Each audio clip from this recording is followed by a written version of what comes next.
Champions ট্রফির বিবেচনায় আছেন সাকিব তামিম। বাংলাদেশের বেশ কয়েকজন ক্রিকেটারের শেষ দেখা হয়ে যেতে পারে আইসিসি চ্যাম্পিয়ন্স ট্রফিতে। পঞ্চপাণ্ডবের 4 ক্রিকেটারকে একসাথে দেখার শেষ সুযোগও এটি। যদিও দলের বাইরে থাকা সাকিব আল হাসান ও তামিম ইকবাল চ্যাম্পিয়ন্স ট্রফি খেলবেন কিনা তা নিয়ে আছে সংশয়। বিসিবি অবশ্য চ্যাম্পিয়ন্স ট্রফির জন্য সাকিব ও তামিম দুজনকে বিবেচনায় রেখেছে।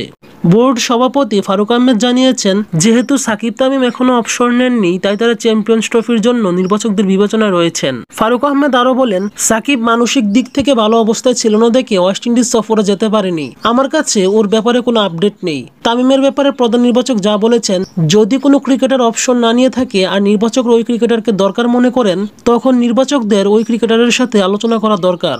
এরপর সোজা সাপটায় জানতে চান গণমাধ্যম কর্মীরা, সাকিব তামিম চ্যাম্পিয়ন্স ট্রফির জন্য বিবেচ্য কিনা। জবাবে ফারুক আহমেদ বলেন, যদি কোনো ক্রিকেটার অপশন নিয়ে না থাকে, সে অবশ্যই সিলেকশনের জন্য অ্যাভেলেবল।